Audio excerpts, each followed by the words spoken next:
Hi, I'm Carson Greene. I'm a sophomore computer science and music performance major here at MSU. And like every music student, my teachers have always told me that I have to practice my scales. But the question comes, how do you practice scales? A lot of teachers will recommend practicing them in a random order, but most music students, including myself, find it a little cumbersome to shuffle through and make flashcards or little bits of paper to be drawn out of a hat. So often students will just fall into routines of practicing scales in the same way, like circle of fifths or chromatically.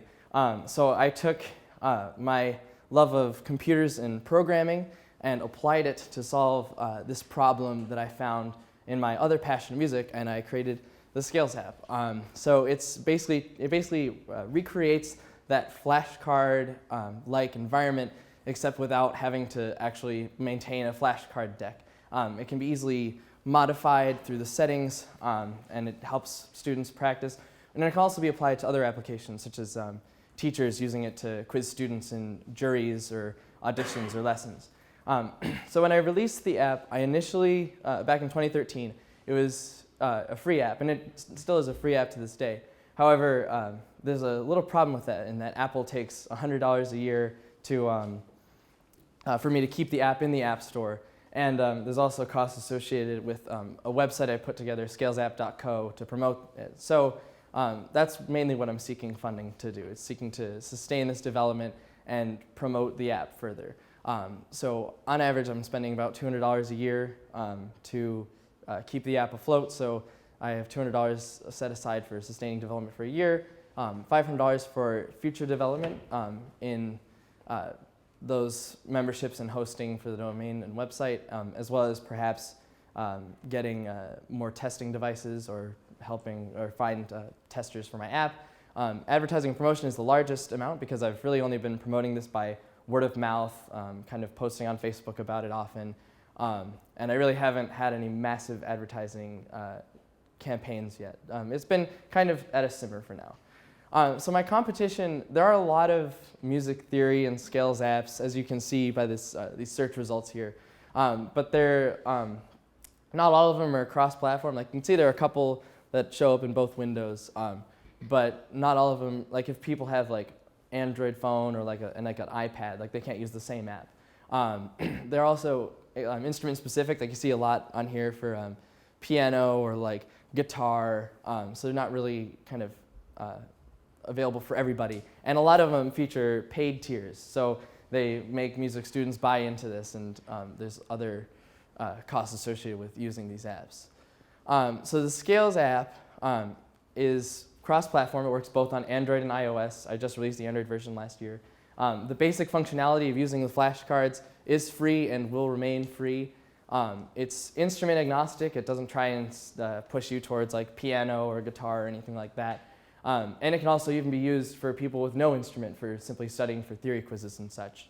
And it's also written in native code on both Android and iPhone. A lot of these app developers that write for both platforms, they'll use some like framework to automatically make two versions. But I actually did the legwork, and I think it paid off because it fits in on any ecosystem you use it on.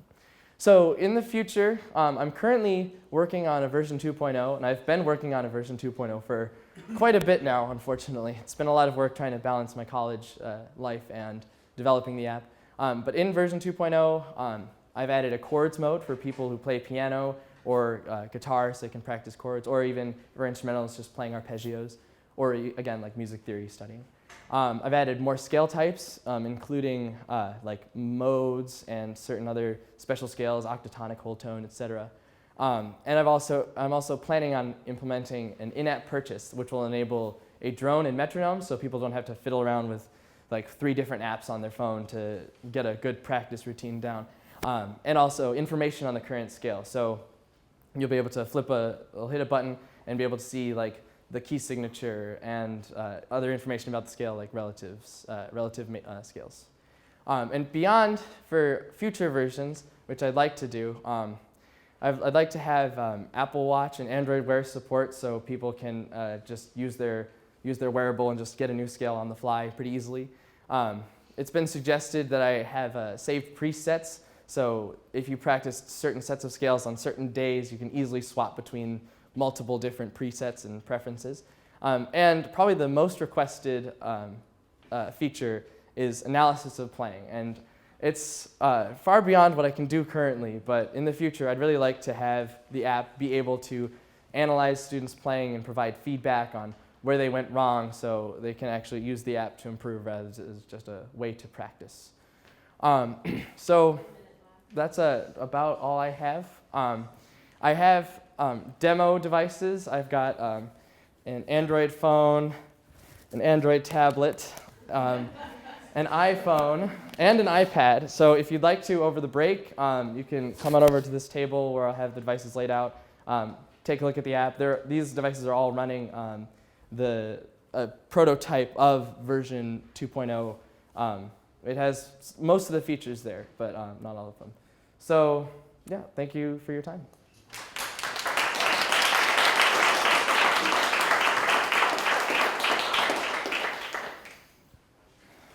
Any questions? You released this in 2013? Right. Okay. Yes. What's your user base? So that's user base is kind of a difficult term to define because like I can see on the various developer platforms how many downloads I've had, but that necessarily doesn't indicate how many people are still actively using the app or how many people have uninstalled.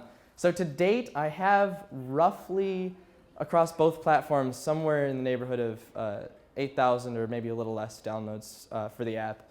And I looked at iTunes Connect because iTunes, when you set up your iPhone, it asks you if you want to share information with the developers on usage. So if people opt into that when they set up their iPhone, I can actually see how many active sessions I have a day. And roughly, I think the installed user base is somewhere around 300. So you can see it varies a lot. And that doesn't account for all those people that are very privacy-minded and don't want to share their information with developers. So it's a tough question to answer, but there is a user base, and there are a lot of people using it. A lot of people in the College of Music, I'm sure if you ask around, you'll know they have the Skills app. Mm-hmm. Is there a rating? Yeah, right. So on both Google Play and iTunes, I'm pretty sure I'm definitely above 4 stars. I did have an issue with the Apple version though, because I added an update where you can, instead of just, so the way you choose what scales are shown, you can say the maximum number of sharps and number of flats that you want shown. But a lot of people were like, well, sometimes I just want to disable individual scales. So I added a toggle for that. But that apparently broke functionality in the app for existing users if they just updated. So I got a lot of negative reviews, but I think those have, but that problem has been solved. I fixed that bug. So. Any other questions?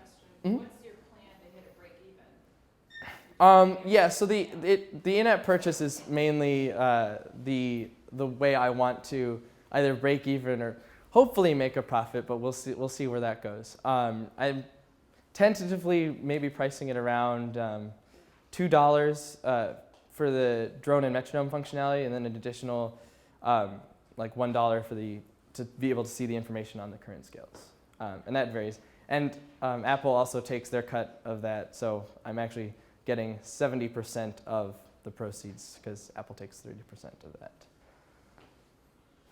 Any other questions? Okay. Thank you very much.